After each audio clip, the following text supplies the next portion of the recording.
Hey guys, J Man here. I usually don't do videos like this, but occasionally I get inspired or something kind of irritates me, and I think, oh, let me do one of these kinds of videos. We're going to talk about five arguments that have just, some of them have been around for a while, and some of them have just, they're resurfacing and they're coming around all because of, particularly Star Wars and Marvel, the Disney stuff.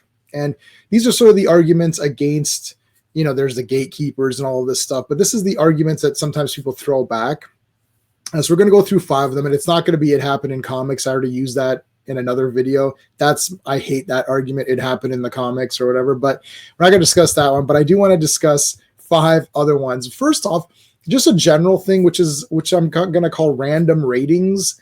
Like, I'd give it a 7 out of 10 or a 3 out of 5 or 3.5 out of 5. Like, what does that mean? I don't. And you guys know my rating system that I use for my movies and comic books, where I explain how I got to a number. And yes, I have given the patented 7 out of 10, which is the sort of I didn't hate it. I didn't love it. It was okay.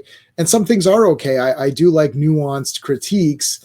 And you guys know how I do. I talk about the story and the pacing and the characters and all of that stuff, right? So I go through each category and assign a score just to give you a value. It's not really to say this is a 8 out of 10. Like, what does that mean?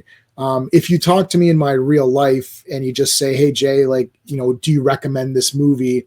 Yeah, I'll say, yes, I recommend it, or no, I don't recommend it. I'm not going to go through my rating system and assign point values, right?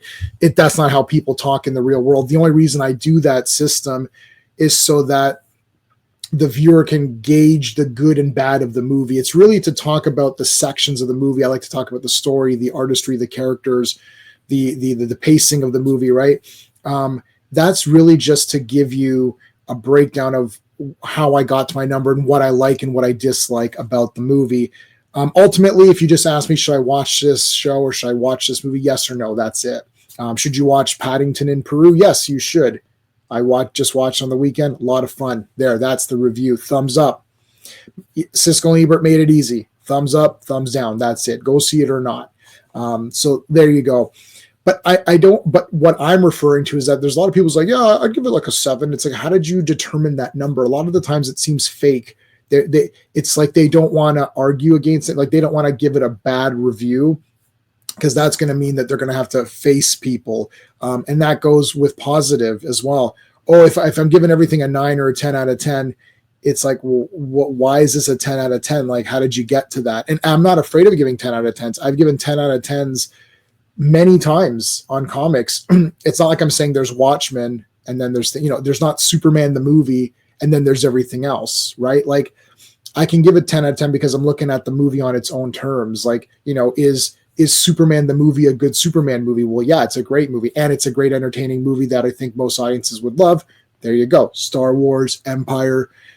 Would I give Return of the Jedi a 10 out of 10? Yes, I think I would give it a 10 out of 10 because ultimately it's emotionally satisfying and it's a great movie. A lot of great effects. Action's awesome. Characters are great. Maybe some of the story elements are repeated, with it's another Death Star, that kind of a thing. But that doesn't really matter that much. So maybe I would give it a 9.5 out of 10 if I was going to nitpick it a little bit, but whatever, right? But I would explain how I got that. I think a lot of people don't want to get into that. They're just like, oh, it's a 7, and that's sort of your safe number. So that's one of the things I don't like. Okay, number 2, the better than. Well, the skeleton crew is better than the acolyte. Ha ha ha ha. Nudge nudge. Ha ha ha. Well, what does that mean? I don't know. I know. What does this all mean? It's like, well, Brave New World is better than the Eternals. Ha ha ha ha ha. Well, okay, I don't get what that means. Listen, I do that too. I have a channel. You guys have seen me. I'll do a live stream. I'll be like, okay, let's rank what's better. Let's rank it because it's fun nerd talk, right? I don't use it as an argument for or against a movie. That's what I'm getting at. Not just we're talking for fun. Hey, I thought this was better. This was better. We went through a Brave New World, Captain America. We went through some of the Marvel movies, which we thought were worse than Brave New World. Ultimately, it doesn't matter because I reviewed Brave New World and gave it the score I gave it. You can check out that review. Ultimately, it's a disappointing movie and it kind of sucks. But a lot of people are using this to kind of get away from saying the thing they're talking about sucks. So instead of just saying the Skeleton Crew sucks, they're saying, well, it's better than the Acolyte. But what does that mean, right?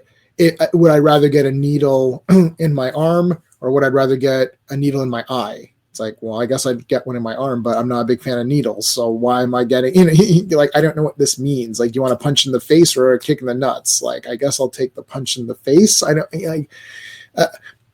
this is nonsense talk. It's not a point. It's not an argument. Well, it's better than this. It's like, oh, what does that mean?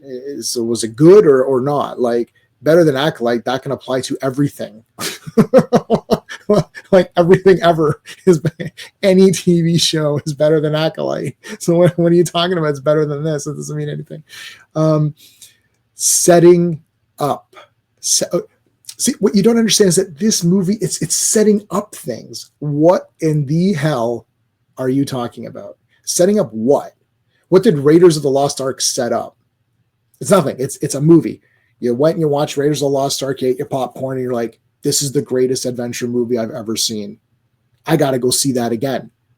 You didn't walk out of the theater and be like, okay, what was that setting up? Well, perhaps Marion is going to also become an archaeologist, or she's going to, whatever. Like, what do you like? She's going to go back to school or something. It's like, huh? Like, what are you talking about? It's like, setting up what? It's like, I just watched an awesome movie. What was it setting up? What was the Terminator setting up? Nothing.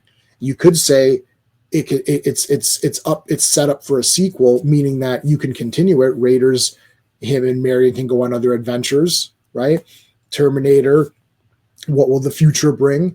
But it's not a setup, right? Like, what do you mean setting it up? Like, that's just the ending of Terminator, is that they stopped the Terminator. The future is going to be saved because John Connor. That's it. Setting things up, the Dark Universe. Remember that with the Mummy? And first it was supposed to be Dracula Untold, and then it was the Mummy in the Dark Universe. And it's like, well, that didn't go anywhere. You know what you got to do? Focus on making one good movie. Make one amazing film. That's it. Let it go from there. People love it. RoboCop, great movie. That's it. Of course, RoboCop can continue forever because he's a police officer. He's going to solve crimes. It can continue forever.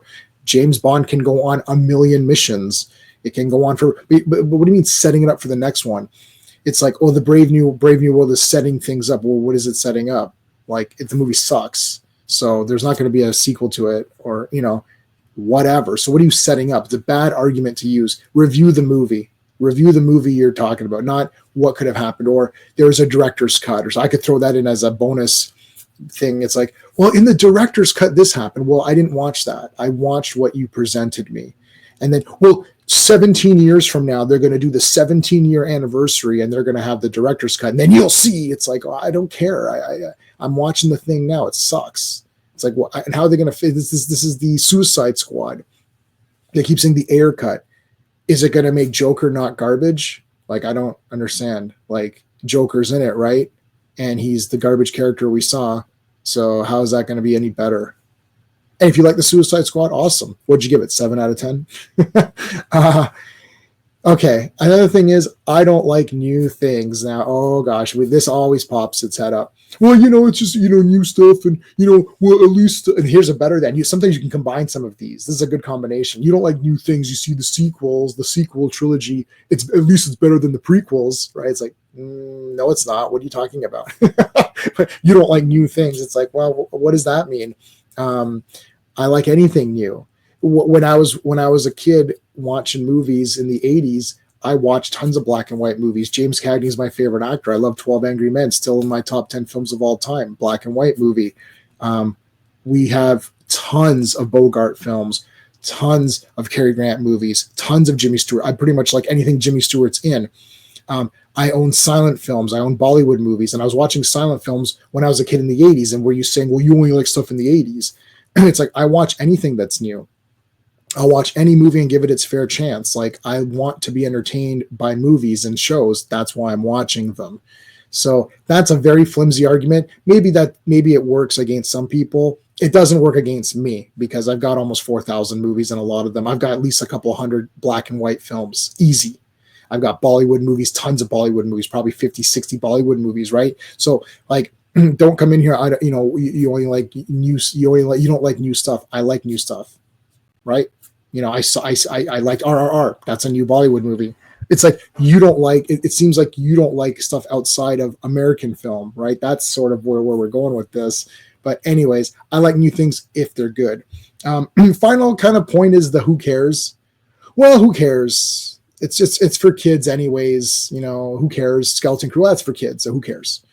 What do you mean, who cares? I mean, that's anything. Who cares about anything? Why did you buy this Doctor Who toy? Who cares? Like, why did you read? Why are you reading this book?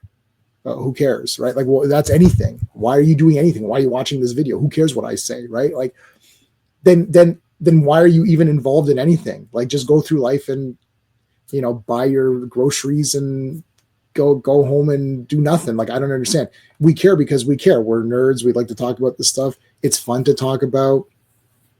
It has impacted lives. Original Star Trek series has created many doctors and scientists. A lot of people that watch that show got inspired to actually become actual doctors from watching McCoy. They became actual scientists from Spock. You know, Kirk inspired them. So yeah, I think these things can be important. You know, perhaps the Skeleton Crew is not going to be important to anybody, but you know, it's a kid spending his time unlocking his imagination, and the thing sucks. It's boring.